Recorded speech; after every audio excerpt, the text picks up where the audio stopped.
Eh bien, bonjour à toutes et à tous, et donc merci d'être ici pour ce séminaire qui est passionnant et que j'ai essayé dessus du mieux que je puis. On va parler d'un sujet, mais on va tout de suite un peu le tourner dans un angle un peu différent, et vous allez le voir, ça va être un peu particulier par rapport à ce qui a été échangé jusqu'à présent. Alors, quand on a discuté avec Marie-Laurence de cette idée d'intervention autour du numérique, on avait un peu cet angle de ce qui est affiché ici, que peut-on adapter? Et vous allez voir que la question s'est assez vite tournée sur que veut-on adopter. Et la différence entre les deux est assez évidente. Et on va parler peut-être un peu moins de contenu d'un point de vue éditorial, d'un point de vue format, mais on va aussi beaucoup parler de politique. Et on va parler aussi de marché, parce que vous allez voir que c'est un angle qui est très intéressant et qu'on a découvert, nous, chez Mangaio, en lançant ce projet. Alors, pour faire un petit rappel de contexte, parce que peut-être que tout le monde ne connaît pas vraiment qui je suis et qu'est-ce que l'on fait. Donc, je suis Youn Inada, je suis directeur et cofondateur de Mangaio. Mangaio, c'est une application de lecture de manga qui est 100% focalisée sur le manga et qui a une particularité, Pierrick l'a évoqué tout à l'heure, qui est d'avoir une offre 100% à l'abonnement.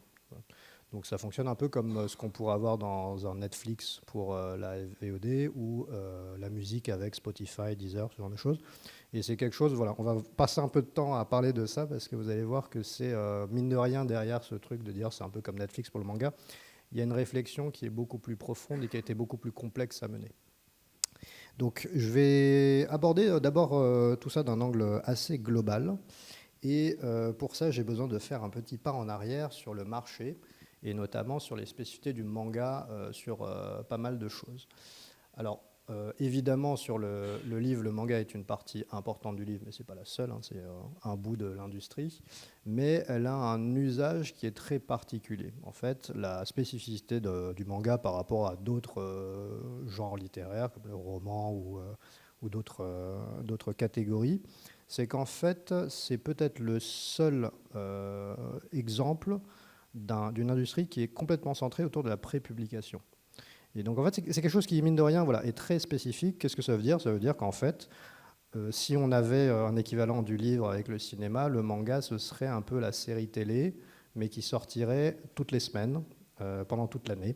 Et toutes les semaines, vous auriez un nouvel épisode. C'est un peu comme ça que ça s'est construit au Japon, avec un système de prépublication par magazine. Donc en fait, vous avez toutes les semaines au Japon un espèce de gros bouquin, un gros annuaire, et vous avez toutes les semaines des nouveaux chapitres de la même histoire qui sortent, qui sont compilés.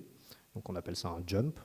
Ce mode-là fait qu'il y a plein d'avantages, parce qu'en fait ça permet de raconter une histoire sur un temps très long, avec des cliffhangers, toutes sortes de ressorts narratifs. Ça ressemble un peu on pourrait penser à Dumas à l'époque, évidemment, et il y a quelque part quelque chose un peu comme ça.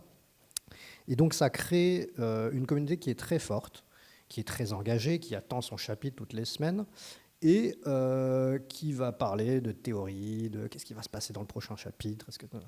Donc tout ça, c'est très très bien. Le contre-coup de ça, c'est que le monde du livre et l'industrie du livre n'est pas du tout structuré dans le reste du monde pour prendre le relais de ce type de publication. Donc en fait, qu'est-ce qui s'est passé? Dans les années 70, 80, le manga devient quelque chose de très industriel au Japon, hein, ça devient vraiment quelque chose de fort. Et ça finit par arriver en France. On parle souvent de Jacques Glénat qui ramène Akira dans ses valises. Hein, vous avez déjà le narratif. Et arrive tout de suite un problème. Dans les années 2000, c'est là où c'est devenu vraiment le plus visible, qui est qu'il y a un retard énorme entre une histoire qui sort au Japon et une histoire qui sort en France. Voilà. Donc en gros, tout bêtement, vous avez Naruto qui sort, vous avez le chapitre 30, voilà, qui sort au Japon dans son Jump, donc dans son volume relié. Et le temps qu'il arrive sous la forme d'un tome, donc d'un volume chez les éditions Kana dans votre FNAC, ben, il peut se passer 6 mois, il peut se passer 1 an, il peut même se passer 2 ans quand ce sont des séries qui sont pas forcément hyper attendues. Et pendant ce temps, Internet s'est développé, les gens commencent à communiquer sur les forums, sur les débuts des réseaux sociaux, et puis ils se disent, bah, attends, en fait, l'histoire, elle est déjà disponible, on peut déjà avoir la suite. Donc on sait tout ce qui se passe, et il y a un décalage énorme entre ce qui est paru au Japon et ce qui est paru en France. Et donc vous voyez où est-ce que je suis en train d'arriver. On arrive au problème du piratage. Et le problème du piratage, en fait, c'est d'abord un problème d'offre, en fait, qui n'est pas du tout structuré pour répondre à cette demande-là. En fait, c'est un problème d'industrie. Et face à ça, donc, qu'est-ce qui se met en place? Bon, alors, d'un point de vue illégal, c'est assez simple. Les gens commencent à acheter des annuaires au Japon, ils les scannent, ils les traduisent de manière plus ou moins qualitative, et ils mettent ça gratuitement sur des sites. Donc au début, c'est, on va dire, une activité un peu de fans et de passionnés. Et ça devient vite un peu une industrie un peu mafieuse avec des publicités un peu douteuses partout, une monétisation, etc., enfin, qui se fait. Donc ça devient un vrai problème. Et ça devient tellement gros que ça devient le mode principal de consommation du manga dans le monde. Alors, tout le monde n'a peut-être pas les statistiques en tête, donc je vais vous donner quelques chiffres, ça va vous permettre de voir un peu l'ampleur du phénomène. Nous, on a fait pas mal d'études chez Manga.io et évidemment, on regarde un peu ce qui se passe là-dedans. En moyenne, quand vous avez un livre qui est vendu en France, donc en papier ou en numérique, hein, il est piraté au moins entre 5 à 7 fois. Donc ça, c'est le volume de manque à gagner énorme. Quand on fait des calculs de cohorte dans la population française, les dernières études du CNL, elles tanguent vers une estimation assez généreuse qui dit qu'il y a à peu près 10 millions de lecteurs en France qui ont lu au moins un manga. Nous, dans nos études, on est à peu près à 7-8 millions de lecteurs de manga en France. Si on regarde les chiffres qui sont donnés par exemple par GFK, le nombre d'acheteurs de manga, il est autour de 2 millions. C'est-à-dire qu'en fait, vous avez littéralement 6 millions de personnes, à minima, fourchette basse, qui lisent mais qui n'achètent pas. Donc s'ils lisent, ils n'achètent pas, qu'est-ce qu'ils font? Alors oui, il y en a qui vont à la bibliothèque, il y en a qui empruntent à leurs copains, mais bon, la plupart des gens, ils lisent en fait en scan et ils lisent en pirate. Et on regarde un peu les études, on continue à donner quelques chiffres. Une étude de Shueisha qui a eu au Japon et qui a fait un sondage international. L'Europe et la France, c'est le pays où on pirate le plus, c'est 83% des lecteurs qui lisent en numérique, mais en pirate. Donc c'est-à-dire qu'en fait, aujourd'hui, si vous lisez du manga, vous le lisez principalement en digital et vous le lisez en pirate. C'est l'usage normal de la consommation. Alors, nous, chez Manga.io, on ne vient pas du milieu de l'édition. En fait, on vient de milieux très différents. Pour vous dire, mon dernier boulot avant d'être directeur des contenus chez Manga.io, j'étais chef cuisinier, donc voilà, ça n'a aucun rapport. Et avant, j'ai fait autre chose, donc c'est pour vous dire. Mais on a toujours été des passionnés de manga, et avant d'être des professionnels, on a été des lecteurs.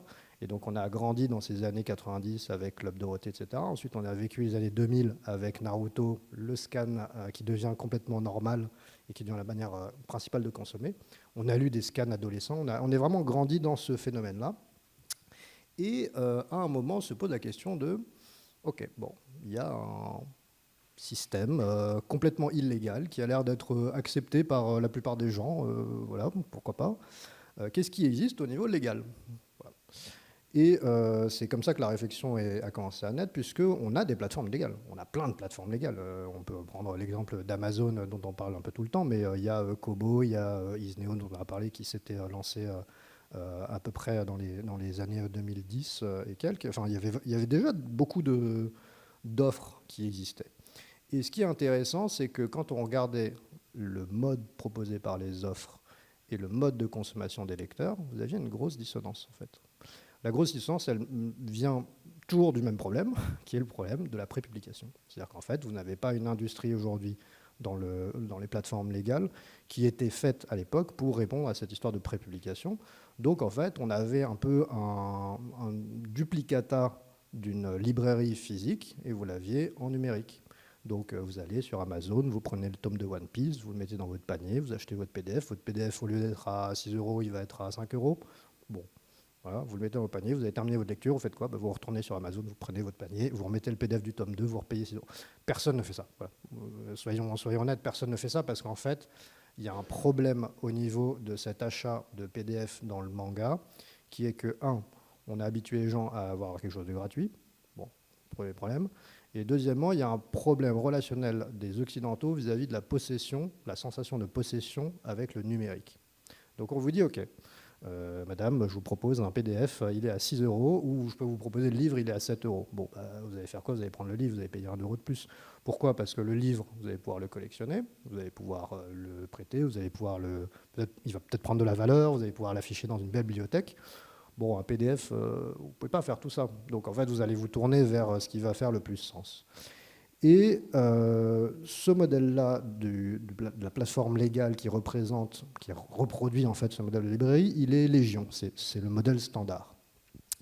Et c'est un modèle qui a du mal à combattre le piratage. Donc nous, on arrive comme ça, dans les années 2018-2019, on commence à avoir un peu cette réflexion, et on se dit, voilà, est-ce qu'on n'a pas d'autres exemples de choses qui existent dans l'industrie créative? Et tout de suite, une réponse vient immédiatement. On a la réponse, c'est-à-dire qu'en fait, des industries où il y a beaucoup de piratage qui représentent beaucoup de manque à gagner, et on a résolu ce problème. On a au moins deux exemples. On a la musique et on a la VOD. Alors, on ne va pas parler spécifiquement de ces industries-là parce qu'elles n'ont pas apporté que du bon, hein. Il y a quand même des problèmes de rémunération, etc. Enfin, c'est un truc assez complexe. Mais en tout cas, on sait qu'on a plusieurs industries qui ont été confrontées à du piratage très fort et qui ont réussi à trouver des solutions en proposant des offres qui ont plus de valeur que les offres pirates. Et ce n'était pas quelque chose qui était forcément donné à la base. Et moi, je vous donne un exemple que je donne toujours, parce que moi, dans les années 2010, quand je voulais voir un film, j'allais sur un site de streaming pirate. Et je pense que tout le monde faisait ça. C'était des liens un peu douteux, il y avait des pubs douteuses partout, des fois c'était pas le bon film, des fois c'était pas la bonne traduction, il y avait un peu de tout, mais c'était un peu le mode normal de le faire. Et là aujourd'hui, on parle en 2026, le soir, je veux regarder un film, je vais sur Netflix, je ne trouve pas le film sur Netflix, je reste sur Netflix et je regarde autre chose. C'est pour dire à quel point j'ai été reconditionné dans ma consommation, à passer de l'illégal total à du payant légal. Qu'est-ce qu'ils ont réussi à faire? En fait, ils ont réussi à transformer l'expérience en regardant vraiment les points de friction qu'il y avait sur le piratage et essayer de détourner ça à l'avantage du payant. Donc, par exemple, sur Netflix, vous avez des trucs tout bêtes, c'est que vous avez un catalogue qui est très large, ok. Vous avez de la reprise de lecture, donc il sait à quel endroit vous êtes arrêté. Vous n'avez pas de pub, en tout cas, il n'y en avait pas à l'époque. Vous pouvez sauter le générique et aller directement là. Vous avez le mode hors ligne, donc quand vous êtes dans l'avion, vous pouvez regarder. En fait, vous avez plein de petits avantages comme ça qui font que finalement, cette expérience elle devient beaucoup plus confortable. Donc on s'est dit, faisons ça. On pourrait faire quelque chose comme ça. Pourquoi ça n'existe pas encore dans le livre? Est-ce qu'il n'y aurait pas une solution où on pourrait avoir une espèce de Netflix ou de Spotify? Vous arrivez, vous payez un abonnement, et puis vous avez accès à une bibliothèque, et tout est beaucoup plus qualitatif. Donc on part avec cette idée en tête, on est en 2018-2019, et vous allez voir que rien ne s'est passé comme prévu. Voilà, donc c'est aussi le thème de cette conférence. C'est qu'on arrive avec un peu notre candeur et notre innocence, et puis on va voir les éditeurs, d'abord les éditeurs japonais, les éditeurs français, et puis on essaie de dire, voilà, est-ce que vous êtes intéressés pour se dire, on va vraiment combattre le phénomène du piratage, et on va discuter, est-ce que ce serait possible de faire de l'abonnement, etc. Les réponses, elles sont un peu ambiguës dans le sens où il y a une ambiguïté un peu stratégique là-dessus. Les Japonais ne sont pas forcément très chauds là-dessus.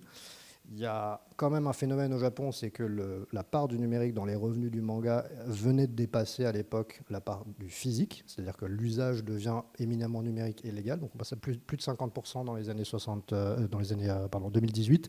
Et aujourd'hui, pour vous dire, on est à plus de 70%, voilà, à l'heure où je vous parle, au Japon. Et donc les Japonais nous disent, bon, le numérique, après, est-ce que vous voulez vraiment faire ça? Demandez aux Français, parce que les Français, si eux veulent vraiment le faire, il y a peut-être moyen que...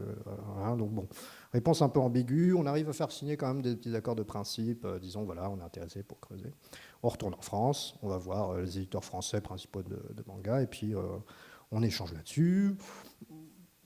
La réception est plutôt positive d'un point de vue éditorial. Hein. Les éditeurs connaissent très bien le marché, connaissent très bien le problème du piratage. Ils nous disent, ouais, c'est vrai que ça pourrait faire sens, etc. Donc on commence à signer aussi des accords.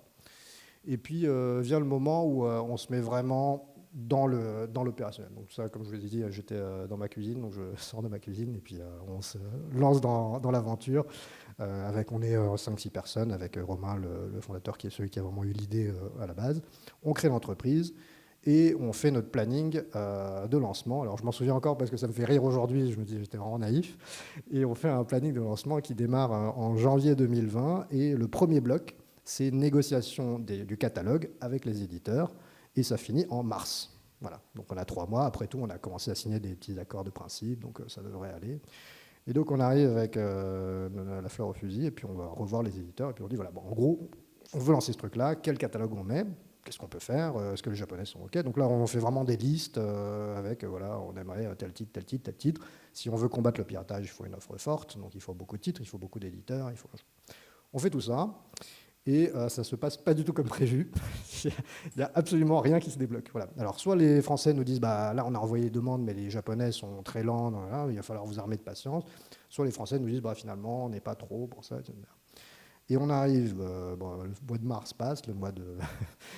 tous les mois passent, donc mars, avril, mai, hein. Et puis on se dit, bon, va falloir faire quelque chose parce que bah, il faut qu'on commence à payer les gens, on n'a pas de revenus. Et donc on a lancé en 2020, en mai 2020, une version bêta.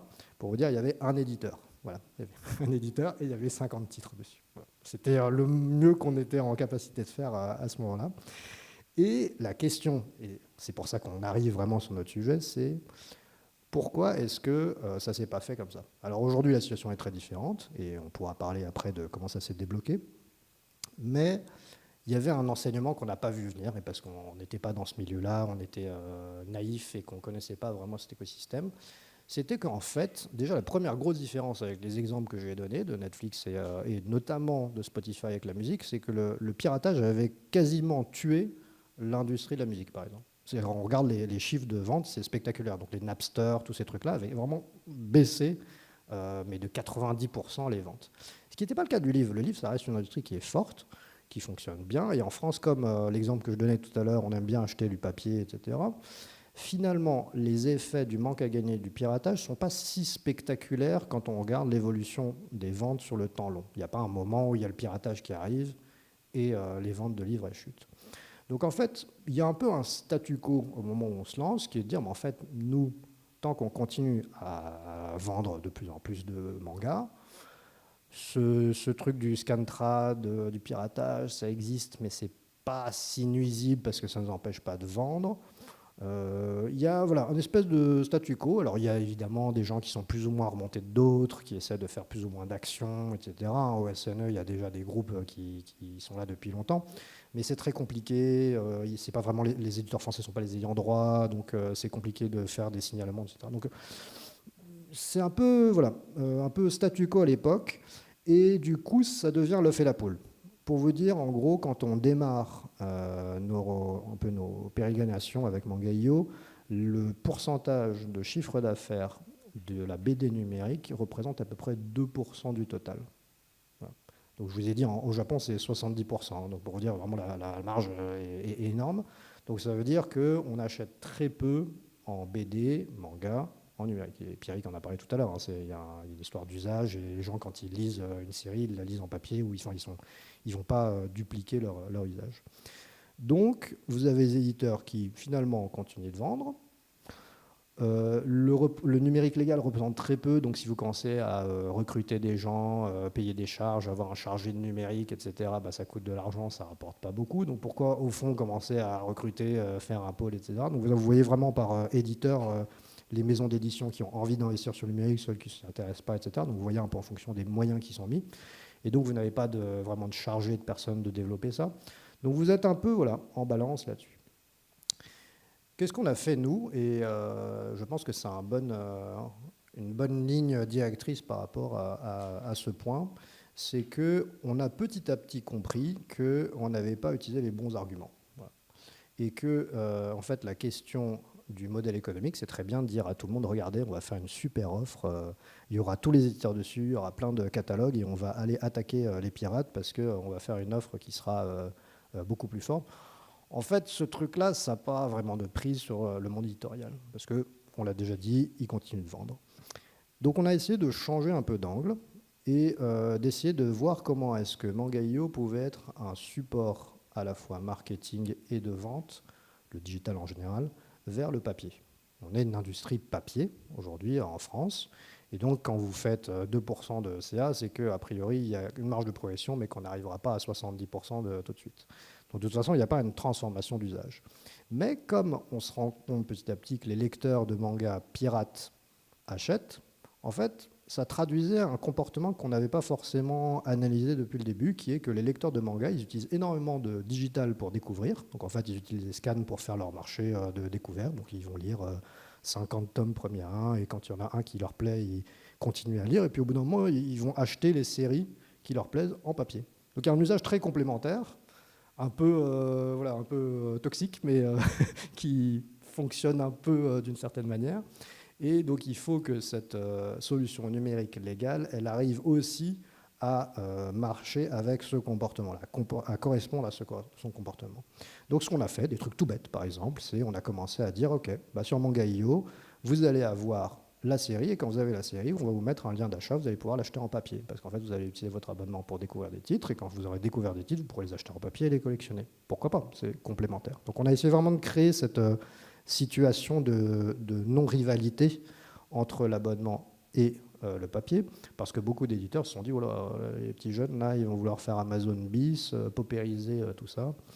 Donc, on a essayé de changer d'angle, on a essayé d'investir beaucoup en marketing. Et d'ailleurs, si vous êtes aujourd'hui, si vous avez un peu de temps et que vous voulez passer dans la foire, il y a un très bel endroit qui s'appelle le quartier manga avec un cerisier, un temple japonais et une exposition sur le manga taïwanais. Bah, c'est nous qui le mettons en place. Voilà. C'est une plateforme numérique qui s'allie avec la foire du livre de Bruxelles pour créer toute cette zone manga. Et dans cette zone manga, on propose à nos éditeurs partenaires d'exposer dedans, de vendre des bouquins, parce que le numérique peut aussi porter vers de l'activation physique.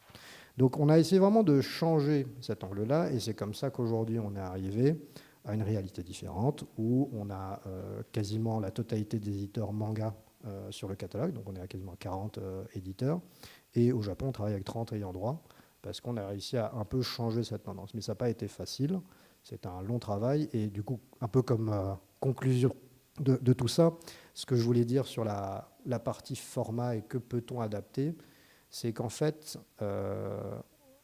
nous, on a un labo R&D, donc on parle beaucoup des nouveaux formats de lecture, de l'EPUB, du Divina, enfin, plein de choses comme ça où on est en train d'essayer de réfléchir à comment est-ce que l'expérience de lecture numérique, elle peut changer. Mais in fine, ce qui compte, c'est quel est le modèle économique qui est rattaché à ça et du coup, quelle est la situation politique vis-à-vis des éditeurs? Parce qu'en fait, sans les éditeurs, vous n'arriverez à rien là-dessus.